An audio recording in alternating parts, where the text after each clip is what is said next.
I received the text from my son Brian at 7:30 on a Thursday morning. The words glowed on my phone screen like they were burning. Plans changed. You're not coming on the cruise. It's for family only. I stood frozen in my kitchen, my coffee cup halfway to my lips. I had raised Brian alone for 28 years after his father walked out. I paid for his college, his wedding, helped with his down payment. The cruise was supposed to be a celebration, my retirement gift to myself. Now I was being told I wasn't family. The cruelty was crystal clear. My hand shook as I set down the coffee cup. It hit the counter harder than I intended, and the sound echoed through my empty kitchen. I read the text again, then again. The words didn't change. Plans changed. You're not coming. Family only. Each phrase was a separate wound. I sank into one of my kitchen chairs, the same chairs I'd bought 30 years ago when Brian was just a little boy.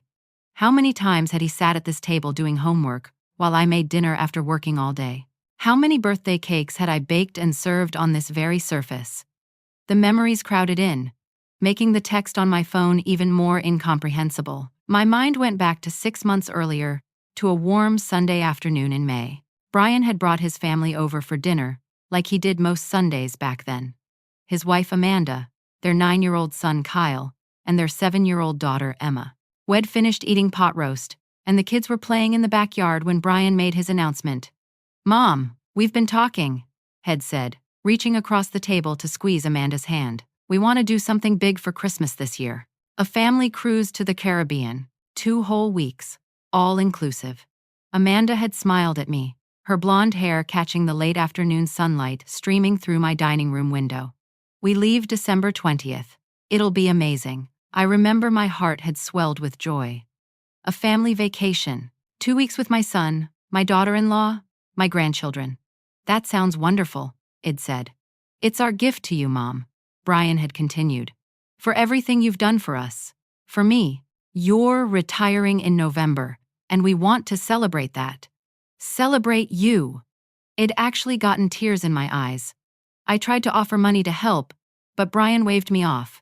"I've got it covered, Mom. You've done enough for me in this lifetime. Let me do this for you." We spent the next several weeks looking at cruise lines together. Brian would come over with his laptop, and we'd scroll through cabin options, excursion possibilities, dining packages. Should we do the snorkeling trip in Cozumel? The rainforest tour in Costa Rica? We debated it all with the enthusiasm of kids planning a trip to an amusement park. I felt closer to Brian during those planning sessions than I had in years. Maybe since he was a teenager, before life got complicated. Before he got married and started his own family and became so busy with work, it felt like I was getting my son back. But then, around September, something shifted. The planning sessions stopped. Brian's Sunday visits became less frequent. When I called, conversations were brief, distracted. When I asked about cruise details, He'd say Amanda was handling it. When I asked Amanda, she'd say Brian was handling it. I felt a creeping unease but pushed it down. Brian was a regional sales manager for a medical supply company. His job was demanding. I told myself he was just stressed with work. Now, sitting in my kitchen staring at that text, I realized how naive it'd been. This wasn't a last-minute change. The cruise was 3 weeks away. Everything had been planned for months. They deliberately excluded me and waited until now to tell me. The cowardice of it made my stomach turn. I called Brian immediately. It rang 4 times and went to voicemail. I called again. Voicemail. I texted, "What do you mean family only? Call me." I watched the screen, waiting for the 3 dots that would show he was typing a response. Nothing. An hour passed. I called Amanda. No answer. I left a voicemail asking her to please call me back, trying to keep my voice steady. I sent her a text too. Read but not responded to.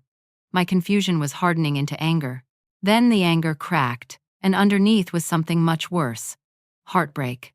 Raw, aching heartbreak. Because I understood now that this hadn't been an impulsive decision. They'd known for weeks, maybe months, that they didn't want me on this trip, and they'd let me believe. Let me get excited. Let me plan and dream about this vacation that was never going to include me.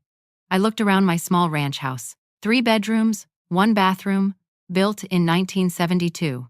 I'd bought it when Brian was 5 years old, scraping together the down payment by working double shifts at the library, where I was a cataloger and weekend shifts at a bookstore. This house had been our safe place, our haven. Just the two of us against the world after Brian's father decided being a husband and father was too much responsibility and left us. I stood up, grabbed my purse and car keys. I needed to see Brian face to face. I needed him to look me in the eye and explain this to me. I got in my car and drove the 40 minutes to the subdivision, where Brian and his family lived. When I pulled up to the house, I noticed a car I didn't recognize in the driveway. A silver Lexus with California plates. Through the big front window of the living room, I could see Brian and Amanda sitting at their dining room table with an older couple I'd never seen before. They were all laughing, papers spread out in front of them, looking at something on a tablet. I got out of my car and walked up the front path. My heart was pounding so hard I could hear it in my ears. I rang the doorbell. Amanda answered. When she saw me, her face went completely pale. She opened her mouth but no words came out. "Who are those people?" I asked, my voice surprisingly steady. "Dale." Amanda stammered. Brian appeared behind her. His face wasn't pale. It was hard. Cold. "These are Amanda's parents," he said flatly. "Harold and Judith. They're coming on the cruise instead of you. They can actually help with the kids." The words hit me like a physical blow. I actually took a step backward. Instead of me. They can actually help.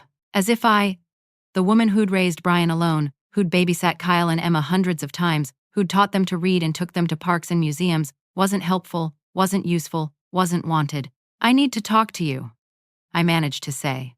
"Alone." Brian sighed like I was being difficult. He stepped outside and closed the door behind him. "Let's make this quick, Mom. We have plans." "When did you decide this?" I asked. "Does it matter?" "Yes, it matters. You invited me on this cruise 6 months ago. You said it was a gift to me. For my retirement. And now, 3 weeks before we leave, you're telling me I can't come." Brian crossed his arms. He wouldn't meet my eyes. "Amanda's parents offered to pay for half the cruise if they could come along. It means we can upgrade to better cabins, better excursions. We decided to take them up on it." "When?" "What? When did you decide this?" He shifted his weight. "About 2 months ago." 2 months. They'd known for 2 months and said nothing. "Why didn't you tell me?" "We didn't know how. We knew you'd be upset. So you just let me keep planning, keep getting excited, and then you send me a text message." My voice was rising now. I couldn't help it. "Look, I'm sorry, okay? But it's done. It's a financial decision. Surely you can understand that. I offered to pay my own way from the beginning, Brian. You know that. It's not just about money."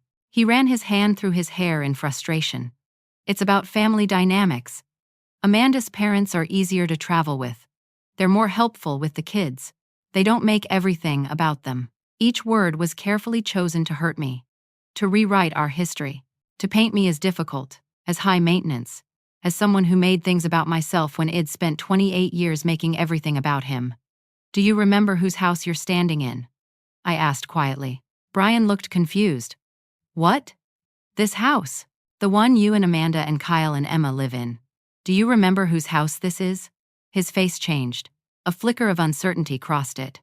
"I bought this house 7 years ago," I continued. "When your credit was destroyed after your business failed, when no bank would give you a mortgage, I bought it with my savings, put my name on the deed. You pay me $800 a month in rent when the market rate for a house like this is at least $2,000. I did that to help you save money, to help you get on your feet." Brian's jaw tightened. "And you've never let me forget it." "What?" "You always do this, Mom. You hold everything over my head. Every sacrifice. Every dollar. Every favor. Amanda's parents don't do that. They help because they want to, not so they can throw it back in our faces later." I stared at my son. This man I didn't recognize. "I have never thrown anything in your face." "Really? Because it sure feels like you're doing it right now." Through the window, I could see Amanda's mother holding Emma on her lap. Amanda's father was on the floor with Kyle, looking at what appeared to be a puzzle. They looked comfortable. At home. Like they belonged there. And suddenly I understood. This wasn't just about a cruise. Brian had already replaced me. Amanda's parents were moving into my role in my grandchildren's lives. They were becoming the primary grandparents. The ones who mattered. The ones who were included. And I was being phased out. "The cruise was never really my retirement gift, was it?" I said softly. "You never meant for it to be about me at all." Brian didn't answer. He didn't have to. The truth was written all over his face. I drove home in a daze. The 40-minute drive took an hour because I had to pull over twice when my vision blurred with tears. By the time I got to my house, the autumn sun was setting, casting long shadows across my small front yard. I sat in my car in the driveway for 20 minutes, unable to make myself go inside. Inside meant being alone with the reality of what had just happened. Inside meant facing the fact that my son, my only child, the person I'd sacrificed everything for, had just discarded me like I meant nothing. When I finally went inside, the house felt different, smaller, emptier. I walked through the rooms, seeing them with new eyes. The living room where Brian had played with trucks as a little boy. The kitchen where I'd made him breakfast every morning before school. The spare bedroom that had been his until he moved out at 24. What had I done wrong? I kept replaying our relationship in my mind, searching for the moment when things had gone so terribly off course. When had I become someone he resented instead of someone he loved? I didn't sleep that night. I lay in bed staring at the ceiling, my mind running in circles. At 3 in the morning, I got up and made tea. I sat at my kitchen table, the same table where I'd read that devastating text just 12 hours earlier. It felt like a lifetime ago. By the time Friday morning sunlight started filtering through my curtains, something had shifted inside me. The hurt was still there, sharp and deep, but underneath it, a different feeling was growing. Clarity. Cold, hard clarity. I wasn't going to beg. I wasn't going to plead for scraps of my son's attention and affection. I wasn't going to be the pathetic mother crying for an invitation to a vacation I'd been told I couldn't attend. If Brian wanted to treat me like I was disposable, like I was nothing, then I would show him what nothing really looked like.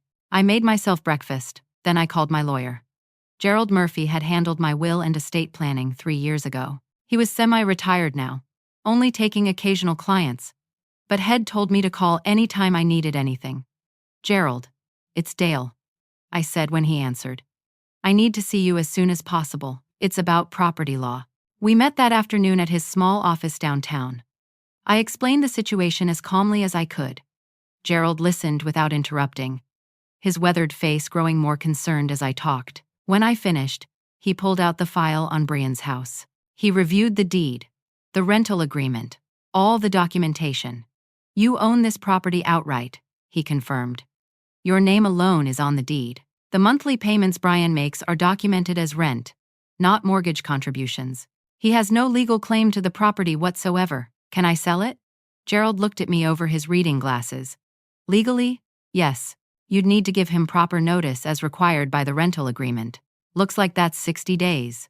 But Dale, are you sure about this? This is going to cause significant problems for your son and his family." "I'm sure. May I ask why you want to do this?" I took a deep breath. "Because I'm done being used. I'm done being taken for granted. I'm done being treated like I'm an obligation instead of a person who matters."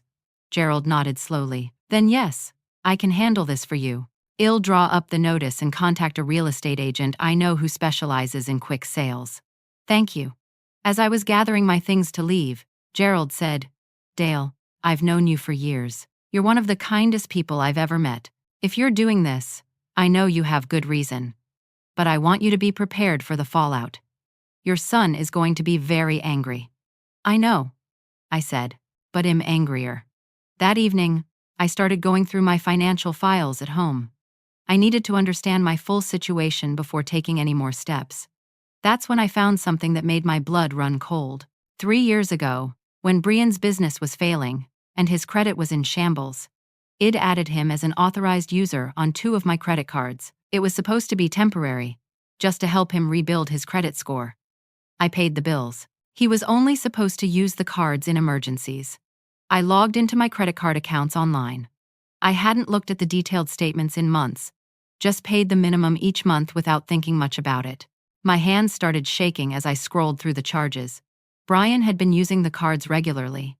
Not for emergencies, for everything. Restaurants, gas stations, grocery stores, Target, Best Buy.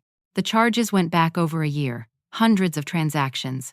The current balance on both cards combined was over $18,000.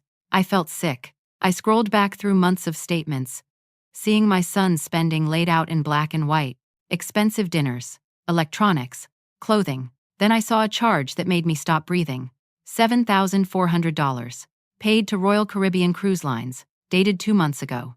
Right around the time Brian said he and Amanda had decided to take Amanda's parents on the cruise instead of me.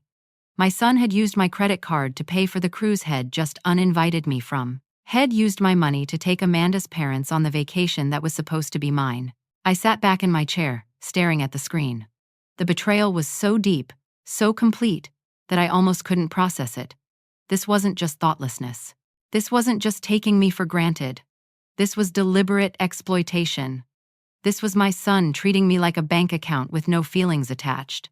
I picked up my phone and took screenshots of every statement, every charge, the cruise line payment. Then I saved them all to a folder on my computer. Evidence. I was building a case, though I wasn't sure yet what I was building it for. The rest of the weekend passed in a blur of phone calls and planning. I called both credit card companies on Saturday morning. I explained that I needed to remove an authorized user due to misuse of the cards. Both companies were efficient and sympathetic. Brian was removed as an authorized user immediately. Both cards were canceled and new ones were issued to me only.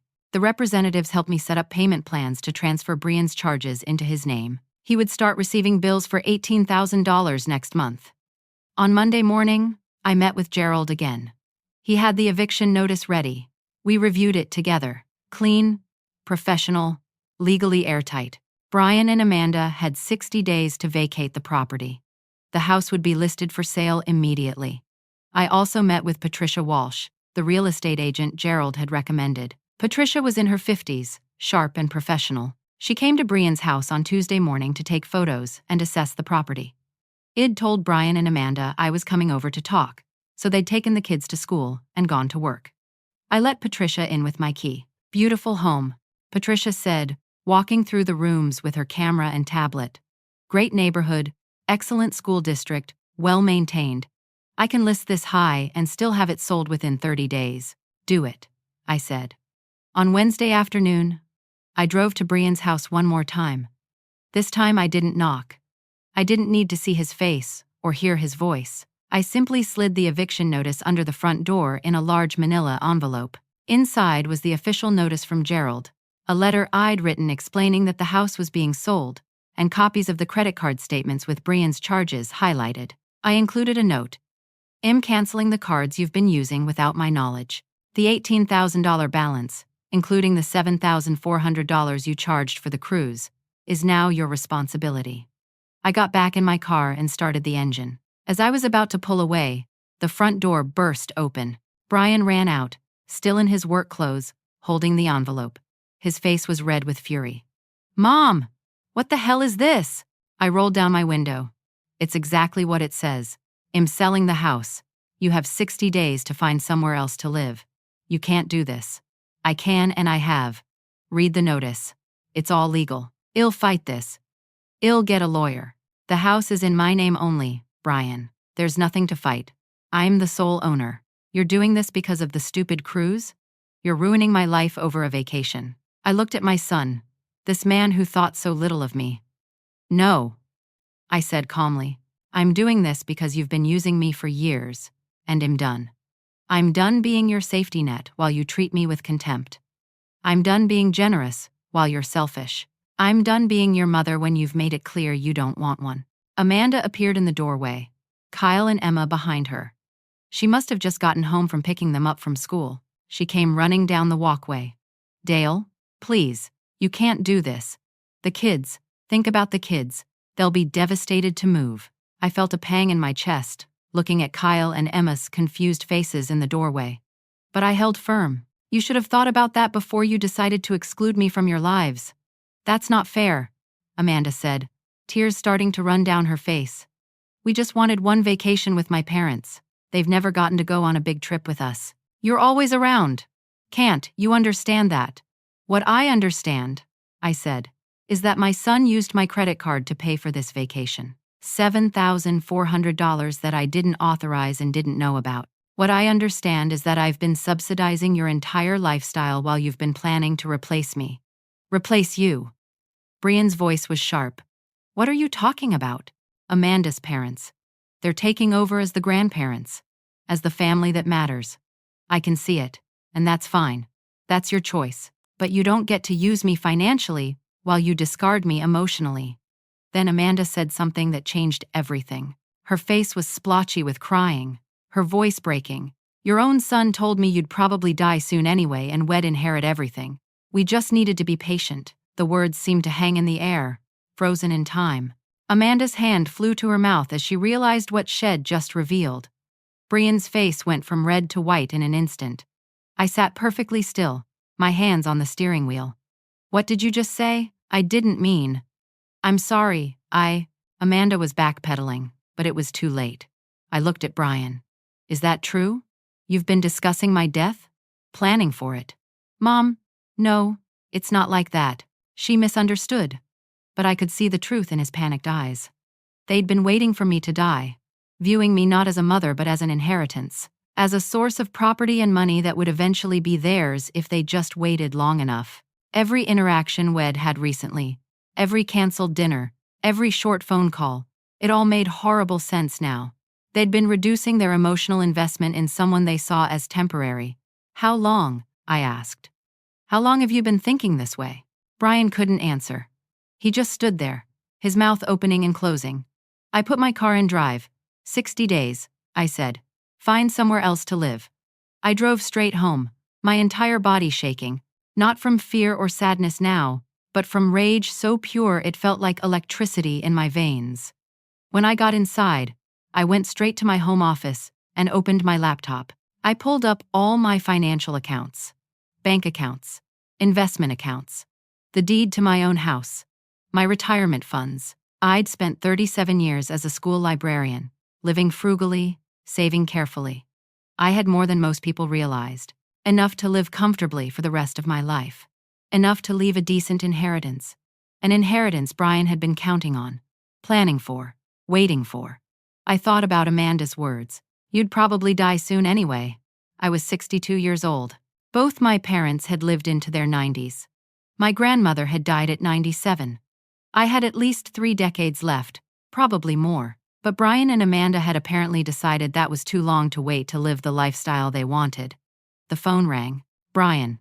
I didn't answer. It rang again. "Amanda." I blocked both numbers. A text came through from Brian's number before the block took effect. "Mom, please call me. We need to talk about this like adults." Like adults. As if I was the one being childish. As if excluding me from a family vacation, using my credit cards without permission, and waiting for me to die so you could inherit my house, was adult behavior. Over the next week, the full plan came together. Patricia listed the house on Thursday. By Friday morning, she called with news. A family relocating from Texas had seen the listing. They needed a house immediately for a job transfer. They wanted to see it that afternoon. The showing went well. On Saturday, Patricia called again. "Dale, they're making an offer. It's $20,000 over asking price. They want a 10-day close, all cash, no inspection contingencies. They're desperate to get settled before the holidays. Accept it," I said without hesitation. "Are you sure? Don't you want to counter or think about it?" "I'm sure." The paperwork was drawn up by Monday. I signed everything at Gerald's office. The closing date was set for 9 days out, which meant Brian and Amanda had 9 days to find a new place to live. I knew they wouldn't make it. I knew from reviewing their finances over the years that they had no savings. They lived paycheck to paycheck despite Brian's decent salary, despite the low rent they paid me. They'd been spending money as fast as it came in, confident they could always lean on me when things got tight. The calls and texts started coming from blocked numbers. I didn't answer any of them. On Tuesday evening, my sister Maureen called. "Dale, what on earth is going on?" Brian called me in tears, saying, "You've lost your mind." I explained everything to Maureen. Every detail. The cruise, the credit cards, Amanda's comment about waiting for me to die. Maureen was silent for a long moment after I finished. Then she said, "Oh, Dale, I had no idea. I'm so sorry. Did you know about any of this?" "No." Brian made it sound like you'd suddenly gone crazy. He said you were trying to make them homeless over a misunderstanding about a vacation. "It's not a misunderstanding. I know. I believe you. And honestly, good for you." Brian has always been spoiled. I've bitten my tongue for years, but that boy needed someone to stand up to him a long time ago. I'm glad you finally did. It was validating to hear. For days, I'd been second-guessing myself, wondering if I was overreacting. But Maureen's support steadied me. The cruise was now 10 days away. Brian's credit cards were maxed from the cruise payment he'd made on my old card. Without the cards I'd been providing, he had no available credit. The $18,000 balance was now due in full because the cards had been closed. His credit score, which had been helping him rebuild, plummeted. He tried to apply for a loan to cover a deposit on a rental. He was denied everywhere. On Wednesday, I got a call from a number I didn't recognize. I answered thinking it might be about the house closing. Instead, it was a man's voice. "Dale, this is Harold Bennett, Amanda's father." My spine stiffened. "What do you want?" "I want to talk to you about this situation with Brian. You're being unreasonable." "Excuse me. Look, I understand you're hurt about the cruise, but kicking them out of their home? Ruining your son's credit? That's vindictive. That's not how family behaves." "Family," I repeated flatly. "Tell me, Harold, did you know that Brian used my credit card without my knowledge or permission to pay for your cruise?" Silence on the other end. $7,400, charged 2 months ago, to take you and your wife on a vacation while excluding me. We didn't know that," Harold stammered. "Brian told us he'd saved up for it." "Well, now you know. He lied to you and he stole from me. So before you lecture me about family, maybe ask yourself why you're defending someone who's capable of that." "Well, pay you back for the cruise," Harold said quickly. "Judith and I will write you a check. That's between you and Brian. I don't want your money. I don't want anything from any of you." "But you're making them homeless. They have children. They have 9 days to find somewhere to live. That's more notice than they gave me when they canceled my cruise. And as for the children, maybe Kyle and Emma will learn an important lesson about how actions have consequences." I hung up before he could respond. The house closing happened exactly as scheduled. 9 days after the offer was accepted. The buyers were kind people, a young couple with a baby. They were excited about the house and the neighborhood. I felt good knowing it was going to a family that would appreciate it. Brian and Amanda had found nothing. Every place they looked at required first month's rent, last month's rent, and a security deposit. They didn't have it. Brian's credit was too damaged to get approved for anything decent. 3 days before closing, Amanda called me from yet another blocked number. This time, I answered. "Dale, please," she sobbed. "We have nowhere to go. We're going to be homeless. I'm begging you. Just delay the sale by 3 months. Give us time to save up for a deposit." "Where are you planning to stay during the cruise?" I asked. Amanda went silent. "Answer me, Amanda. The cruise leaves in 4 days. Where are you staying during those 2 weeks?" We're still going on the cruise." I felt that ice water feeling in my veins again. "Let me make sure I understand this correctly. You're about to be homeless, but you're still taking a luxury vacation. The cruise is non-refundable, and we need it after all the stress you've put us through." "I've put you through." I couldn't help the bitter laugh that escaped. "Amanda, you chose this. You excluded me. You used my money. You waited for me to die. Those were your choices. This is the consequence. We have children. Yes, you do. And they're about to learn that their parents value a cruise over having a roof over their heads. That's on you, not me." I hung up. My hands were shaking, but not with doubt. With absolute conviction that I was doing the right thing. The closing happened on schedule. Brian and Amanda had to move everything into a storage unit they could barely afford. I heard through Maureen that they'd moved temporarily into Harold and Judith's basement with Kyle and Emma. All 4 of them crammed into a basement with Amanda's parents, who were now seeing their son-in-law in a very different light. And they were still going on the cruise. Despite everything, despite being essentially homeless, they were leaving in 2 days for 2 weeks in the Caribbean. The irony wasn't lost on me. But I didn't feel victorious. I felt empty, hollow, like I'd lost something I could never get back. Not my son, because I'd realized had been lost to me long before this. But the idea of my son, the hope that had been worth all those years of sacrifice. On the day they left for their cruise, I did something I'd been planning for weeks. I booked myself a trip. Not a cruise. A month-long journey to Ireland. Something I'd dreamed about since I was a young woman but never had the time or money for. I was leaving in 2 days. It'd be gone for all of December. Through Christmas and New Year's, I wouldn't be here when Brian came back to face the reality of his choices. It'd be on the other side of the ocean, finally living my life for myself. Saturday morning, I woke up early. The day Brian's family was flying out for their cruise, I made myself a proper breakfast, something I rarely took time for. Scrambled eggs, toast, fresh fruit, good coffee. I sat at my kitchen table and ate slowly, looking out at my small backyard where autumn leaves were falling from the oak tree. My packed suitcase sat by the front door. I had 2 days before my own trip began, and I spent them putting my affairs in order with the methodical precision of someone who'd made a final decision. I stopped by the bank and updated all my account beneficiaries. Maureen was now my primary beneficiary. Brian was removed entirely. I met with Gerald one more time to update my will. The house I lived in, my retirement accounts, my investments, everything now went to Maureen and to several charities I'd supported over the years. Brian would inherit nothing. "You're sure about this?" Gerald asked as I signed the new documents. "Completely sure. If he's been waiting for me to die so he can inherit, he's going to be very disappointed." That evening, Maureen came over for dinner. She brought wine and Chinese takeout, and we sat in my living room talking for hours. "Are you doing okay?" she asked. "Really okay. I don't know yet," I admitted. "Part of me still can't believe this is happening, that my own son could treat me this way. But another part of me feels lighter than I have in years, like I've been carrying something heavy and I finally put it down." "You have put it down. You put down the burden of being taken for granted." Maureen squeezed my hand. "I'm proud of you, Dale. I know this hurts. But you did the right thing." "I hope so." "You did. And Ireland is going to be amazing. You're going to come back a different person, stronger, freer." Monday morning, I drove myself to the airport, one suitcase, one carry-on, and a heart that felt both broken and strangely hopeful. As the plane took off, I looked down at the city I'd lived in my entire life. Somewhere down there, Brian was on a cruise ship, probably sipping drinks by the pool, confident that when he came back everything would somehow work out. He had no idea I was gone. He had no idea I'd changed my will. He had no idea that the mother he'd taken for granted for 62 years had finally, definitively, chosen herself.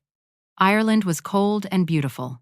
I landed in Dublin and spent 3 days exploring the city before renting a car and driving west. I stayed in small bed and breakfasts, the kind run by elderly Irish couples who made enormous breakfasts and told stories by firelight in the evenings. I visited ancient stone circles and crumbling castles. I walked along the cliffs of Moher with wind whipping my hair, standing at the edge of Europe looking out at the endless Atlantic. I spent hours in tiny bookshops in villages with populations under 300. I drank tea in cafes and wrote in a journal I'd bought in a shop in Galway. Every evening, I wrote. Not about Brian, at least not at first. I wrote about the things I was seeing, the people I was meeting, the taste of brown bread and Kerrygold butter, the sound of traditional music in a pub in Doolin, the way the light looked different here, softer and grayer, and somehow more honest than the harsh sunshine of home. But gradually, as days turned into weeks, I started writing about my life, about the choices I'd made, about the ways I'd let myself become small to make room for Brian's needs. I wrote about his father, who I'd loved despite his flaws, and who'd left me when Brian was 3 because he needed to find himself. I wrote about raising a child alone, about working 2 jobs, about always being tired and worried and stretched too thin. I wrote about the pride I'd felt watching Brian graduate college, the joy of his wedding day, the overwhelming love that had flooded through me the first time I held Kyle as a newborn. Then Emma 2 years later. I'd thought being a grandmother would bring Brian and me closer. Instead, it had just given him more leverage to use against me. By my second week in Ireland, I was in a small coastal town called Dingle. I'd rented a cottage for 5 days, a tiny place with a fireplace and a view of the harbor. One evening, as I was making tea, my phone rang. An international call. "Maureen, Dale, I thought you'd want to know. Brian came by my house today." My stomach clenched. "What did he want?" "He was looking for you. He got back from the cruise yesterday. He went to your house, but you weren't there. Has been calling you." I blocked his number before I left, I figured. He was pretty frantic. Said he needed to talk to you urgently. Said there's been a mistake about the house or something. There's no mistake. I know. I told him I didn't know where you were and he should leave you alone. Dale. He didn't look good. Thin. Stressed. I think reality might be setting in. Good. After we hung up, I sat by the fire for a long time. I thought about Brian coming home from his cruise, tan and rested, walking into Harold and Judith's basement, where his family was now living. I thought about him realizing it actually meant what Id said, that this wasn't a bluff or a lesson, that I was really done. Part of me, the part that had spent 62 years being his mother, wanted to call him, wanted to make sure he was okay, but I didn't, because I knew that if I called, if I reached out, it would undo everything. He'd take it as a sign that I was weakening, that he could manipulate me back into my old role. Christmas came while I was in Ireland. I spent it in a bed and breakfast run by a woman named Siobhan who insisted I join her family for dinner. Her grown children and grandchildren were there, 3 generations crowded around a table, laughing and talking and clearly loving each other's company. It should have made me sad, but it didn't. Instead, it showed me what family could be when it was based on genuine affection instead of obligation and resentment. New Year's Eve, I was back in Dublin. I went to a pub and listened to live music, surrounded by strangers who became friends over the course of the evening. At midnight, everyone sang Auld Lang Syne, and I cried, not from sadness, but from something like relief. I'd survived the worst Christmas of my life. I'd done it alone, thousands of miles from home, and I'd been okay. More than okay. In early January, 3 weeks into my trip, Maureen called again. Dale, Brian's been by twice more. Hes leaving notes at my door asking me to tell you to call him. He says it's an emergency. Everything is an emergency with Brian. That's how he's always gotten his way. I think he knows about the will. I went cold. How could he know? I don't know. Maybe he went to Gerald's office. Maybe he's been going through your house. Whatever he knows or thinks he knows. He's panicking. Let him panic. But even as I said it, I felt a tremor of uncertainty. Not guilt, exactly, but awareness that I'd set something in motion that couldn't be stopped, that consequences were playing out, and they were bigger than I'd imagined. A few days later, I got a letter. It was forwarded from my home address to Maureen's, and Maureen had taken a photo and texted it to me. The envelope had Brian's handwriting. I almost deleted the text without looking at the contents, but something made me ask Maureen to open it and read it to me. It was 3 pages, handwritten. Maureen read it slowly over the phone, her voice catching in places. Brian wrote that living in Harold and Judith's basement had been the worst month of his life. Harold watched him with open contempt. Judith compared him constantly to Amanda's brother, who was apparently a successful doctor. The kids were miserable, fighting constantly, struggling to adjust to sharing a room and having no privacy. Amanda barely spoke to him. She blamed him for everything. Head tried to find an apartment, but his credit was destroyed. The collections calls had started for the $18,000 in credit card debt. Head had to get a second job delivering food at night to try to make payments. He was exhausted all the time. The cruise, which was supposed to be relaxing, had been tense and awful. Amanda's parents kept making pointed comments about financial responsibility. Amanda had spent most of the trip in the cabin crying. He wrote that Head gone to my house when he got back, planning to apologize. But I wasn't there. Head tried calling, but the calls didn't go through. Head realized I'd blocked him. Head been driving by my house every day, but I never seemed to be home. Head gone to the library where I'd worked, but they said I'd retired. No one knew where I was. Then Head gone to Gerald's office to ask about the house sale. That's when Head learned I'd changed my will, that I'd removed him as beneficiary. That after a lifetime of being my son, he was getting nothing. The letter's tone changed there. The self-pity disappeared. What replaced it was something that sounded like genuine remorse. He wrote that he finally understood what Head done, that his behavior over the years had been selfish and ungrateful, that Head taken my sacrifices for granted, assumed they were just what mothers did, had never stopped to think about what I'd given up to give him everything. He wrote about working his second job, coming home at 11 at night exhausted, falling into bed in his in-laws' basement, and Head think about me working 2 jobs when he was growing up, coming home tired every night but still helping him with homework, making dinner, making sure he had everything he needed. Head never appreciated it before. Head thought it was easy because id made it look easy. He wrote that Harold lectured him every morning about responsibility and consequences, about being a man who provides for his family. And he realized that's what id been all along. Not just his mother, but his provider, his foundation, the person who made everything possible. And Head repaid that by using me and discarding me.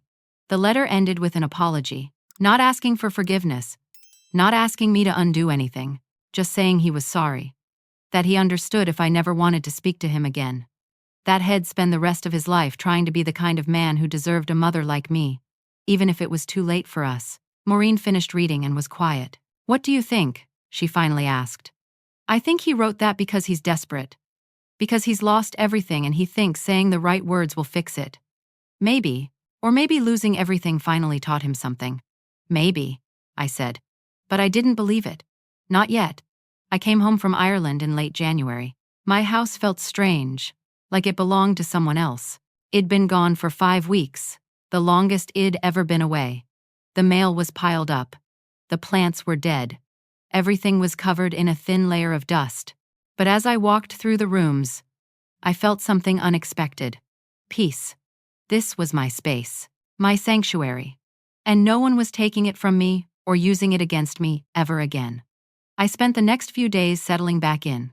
I went to the grocery store and restocked my kitchen. I unpacked my suitcase slowly, hanging the wool sweater I'd bought in Galway, placing the small Celtic cross I'd purchased at a craft fair on my bookshelf. I developed the photos from my trip and started organizing them into an album. On my 3rd day back, there was a knock at my door. I looked through the peephole and saw Brian. He looked terrible. Thinner, with dark circles under his eyes. He was wearing a pizza delivery uniform. It was 3 in the afternoon. I didn't open the door. He knocked again. Mom, I know you're home. I saw your car. Please, I just want to talk. I stood on the other side of the door, saying nothing. I got your letter, he said. The one you left for me at the house. I read it 100 times. I understand why you're angry. I understand I destroyed everything. But please, just give me 5 minutes.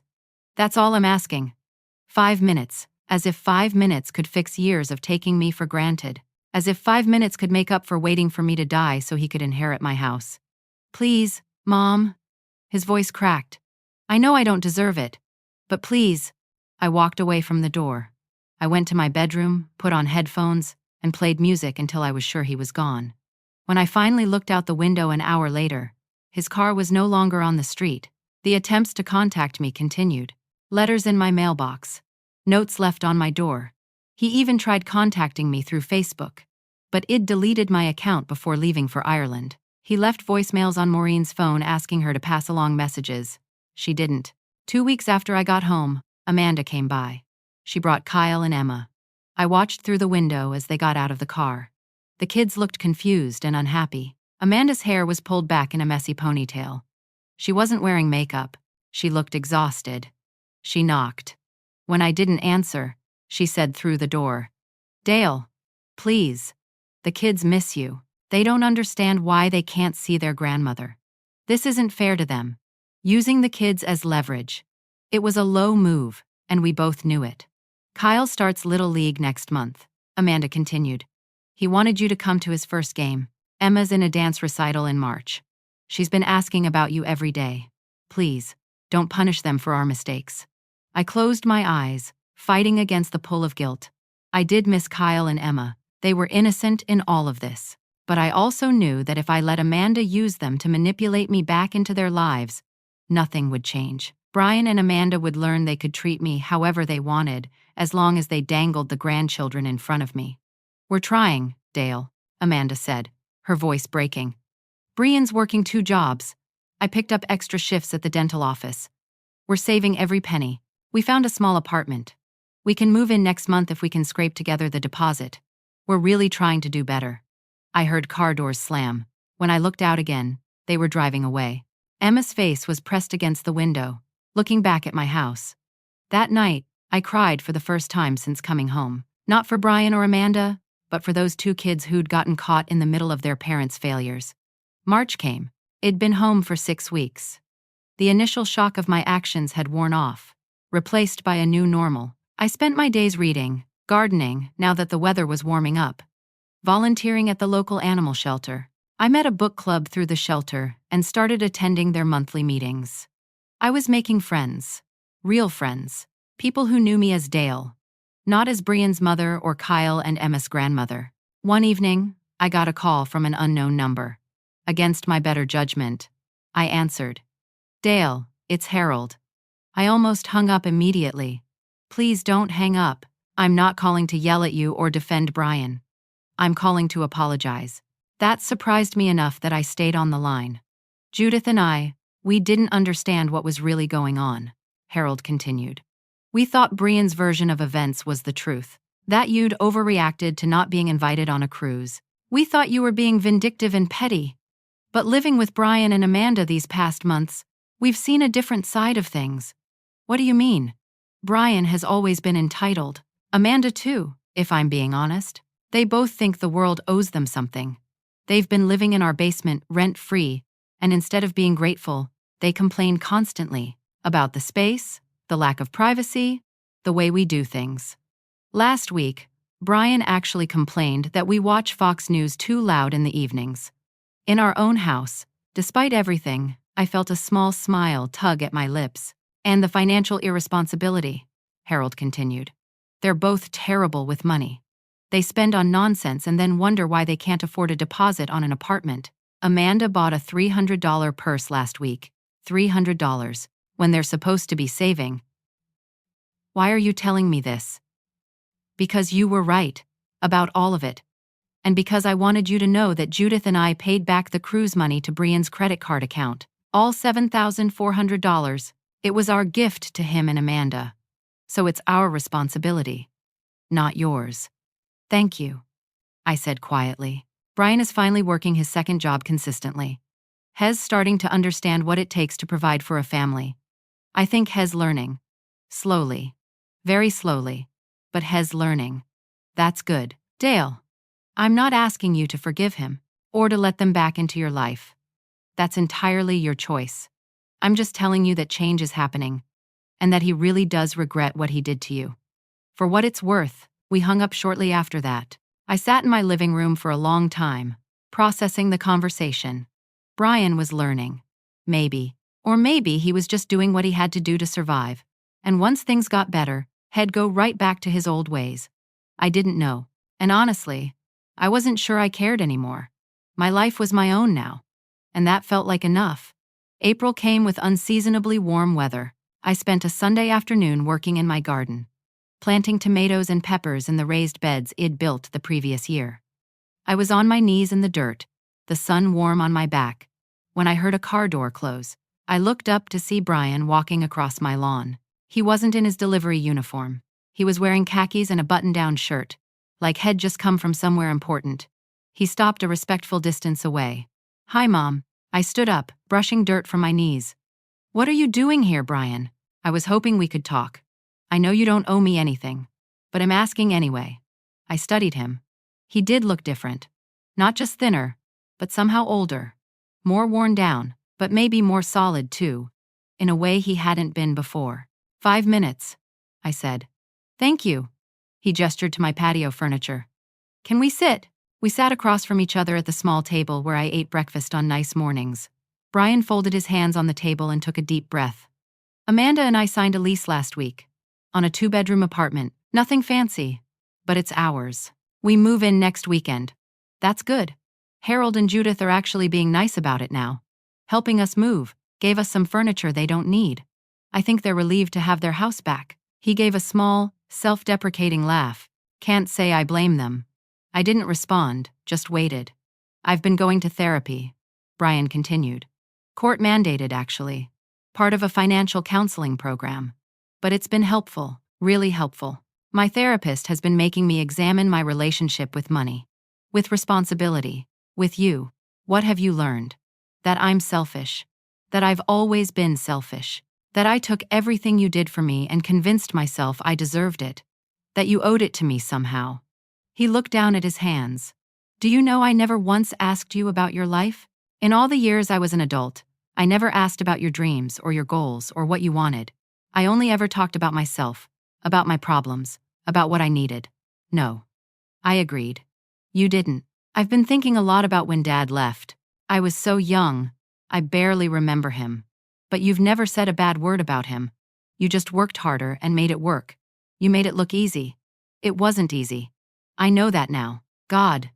Do I know it now? Working 2 jobs, trying to be there for Kyle and Emma, watching every penny. It's killing me, Mom.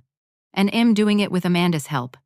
You did it alone for almost 3 decades. Is this an apology, Brian? Because if it is, I need you to be specific. Apologize for what, exactly? He met my eyes. For treating you like a bank account instead of a person. For using your credit cards without permission. For excluding you from the cruise and lying about why. For saying horrible things to you on my porch.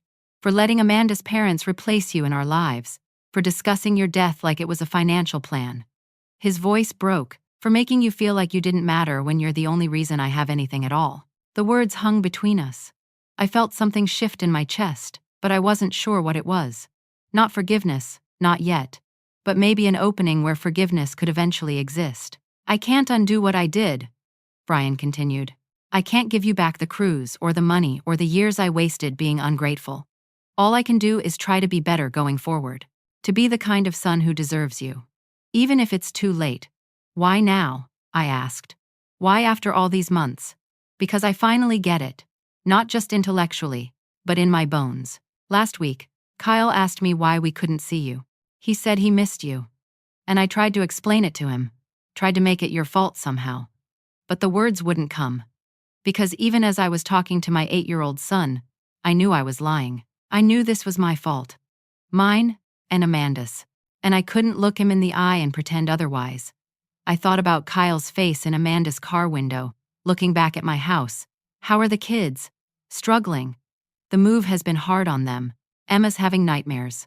Kyle's grades have dropped. They need stability. They need family. He paused. They need their grandmother. Don't use them to manipulate me, Brian. I'm not. I swear I'm not. I'm just telling you the truth. If you want to see them, they'd love that.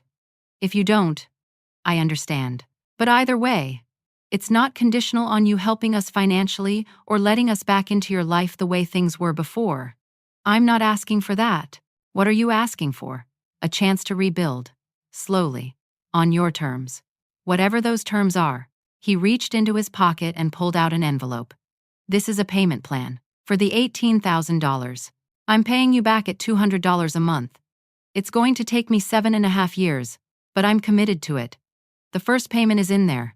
You can cash it or tear it up or frame it, whatever you want. But I'm going to send you $200 every month until the debt is paid. I took the envelope but didn't open it. And if I don't want a relationship with you? If I decide I'm happier this way. Pain crossed his face, but he nodded. Then, I'll respect that. But I'll still send the payments. Because that's what being responsible means. Following through on my obligations whether it benefits me or not. We sat in silence for a moment. A bird sang in the oak tree. Someone was mowing a lawn a few houses down. The world was continuing, indifferent to our small drama. I'm not ready to forgive you, I finally said. I'm not even sure I want you in my life again. You hurt me, Brian. Deeply. And that doesn't just go away because you've had a hard few months. I know. But I'll think about it. About what I want our relationship to look like going forward. If I want one at all, that's more than fair. And Brian, if we do rebuild, it's going to be different. I'm not your safety net anymore. I'm not your bank. I'm not the person you call when you need something. If we have a relationship, it's going to be because we actually enjoy each other's company. Because there's mutual respect and affection. Not because you need me. I understand. He stood to leave, then hesitated. For what it's worth, Harold told me you went to Ireland. I looked at your Facebook before you deleted it. Saw some of the pictures. It looked amazing. It was. I'm glad you did that for yourself. I'm glad you're living your life instead of waiting around for mine to need you. He smiled sadly. You deserve that. You always did. After he left, I sat in my garden for another hour. The envelope sat on the table. Eventually, I opened it. A check for $200. A note that said simply, Payment 1 of 75. Thank you for everything. I'm sorry for nothing. 3 weeks later, I met Brian and Amanda for coffee at a neutral location, a diner halfway between our homes. Kyle and Emma weren't with them. Brian said they thought it would be better to talk just the three of us first. I agreed. It was awkward at first. Amanda cried and apologized. Brian was quiet, letting me control the conversation. I asked them about their new apartment, about their jobs, about their plans. I didn't offer advice or solutions. I just listened. At the end, I told them I'd think about meeting the kids, that I wasn't making any promises, but I'd consider it. The relief on their faces was almost painful to see. A month after that, I invited Kyle and Emma over for an afternoon. They were shy at first, uncertain. But within an hour, Emma was showing me her dance moves, and Kyle was telling me about his baseball team. We made cookies together. We played board games. When Brian came to pick them up, both kids hugged me tightly. "Can we come back?" Emma asked. "Well, see," I said. But I was smiling. Over the next several months, a new pattern emerged. I saw Kyle and Emma once a month, sometimes twice. They came to my house or I took them to the park or the library. It was good, easy, fun, even. But Brian and Amanda weren't included in those visits. That time was just for me and my grandchildren. I had dinner with Brian and Amanda once a month as well. We talked like adults, like people trying to get to know each other. Not like a mother and her dependent son. The dynamic was completely different. Better, in ways I hadn't expected. Brian kept sending the $200 checks. Every month, like clockwork. After the sixth payment, I called him. "You're really committed to this. I told you I would be. I believe you." By September, almost a year after the cruise debacle, something had shifted. The hurt was still there. I didn't think it would ever fully disappear. But it had scars forming over it, healing, slowly but surely. One evening, I was looking at my photos from Ireland. I'd framed several and hung them in my living room. The cliffs of Moher, a stone cottage in Dingle, a bookshop in Galway. Looking at them made me smile. Not a sad smile, but a genuine one. I thought about the woman who'd sat in this house a year ago, crying over a text message, feeling disposable and worthless. I thought about how close I'd come to spending my retirement being taken for granted, to dying without ever standing up for myself.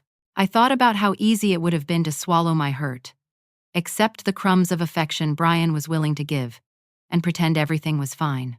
But I hadn't done that. I'd done the hard thing, the scary thing. I'd walked away, and in doing so, I'd saved myself. I'd reclaimed my life. I'd shown my son that love without respect is worthless, and that being family doesn't mean accepting mistreatment. The people who truly love you will never make you feel disposable. And if they do, walking away isn't cruelty. It's self-respect. Sometimes the greatest gift you can give someone is letting them experience the consequences of losing you. Not as punishment, but as a mirror. So they can finally see what they had when they had it. And maybe, if you're lucky, they'll grow into someone worthy of having it again. I closed my photo album and opened my laptop. I'd been thinking about taking another trip. Maybe Scotland this time. Or maybe Italy. I had time. I had money. I had a life that was finally, fully my own. The next day was Sunday. I was meeting Maureen for brunch, then going to the animal shelter to walk dogs. In the evening, I had my book club. My calendar was full, but full of things I wanted to do. Things that brought me joy. My phone buzzed. A text from Brian. "The kids are asking if they can come over next weekend. Is that okay?" I smiled and texted back. "Yes. Saturday afternoon. Come at 2. The relationship I had with my son now wasn't the relationship I'd had before. It wasn't the relationship I'd imagined we'd have, but it was honest. It was built on boundaries and mutual respect instead of guilt and obligation. And maybe, in time, it would become something even better. But if it didn't, that was okay too. Because I'd learned the most important lesson of all. I was enough, all by myself. I didn't need someone else to validate my worth. I didn't need to be needed to have value. I was Dale, 63 years old, retired librarian, lover of books and gardens and travel. Someone who'd made mistakes and sacrifices and hard choices. Someone who'd finally, after 6 decades, learned to put herself first. And that was more than enough. Now I want to ask you something. Have you ever had to make a painful choice to protect your own peace and dignity? Maybe you walked away from someone you loved because they didn't treat you with respect. Maybe you set boundaries that felt impossible at the time but saved you in the end. How did you find the strength to do it? And what did you learn about yourself in the process? I'd love to hear your story in the comments below. If this story resonated with you, please hit that like button. It helps other people find these stories and realize they're not alone in their struggles. And if you want to hear more stories about standing up for yourself, finding your strength, and reclaiming your life, subscribe to the channel and click the bell so you don't miss a single story.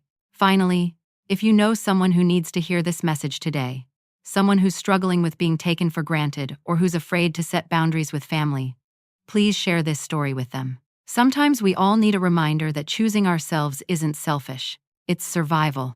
Thank you for listening to my story. I hope it brought you comfort, courage, or maybe just the reminder that you're stronger than you think. May you always know your worth, and may you never be afraid to walk away from anyone who makes you forget it. Take care of yourselves out there. And remember, you deserve to be treated with love and respect, not just duty and obligation.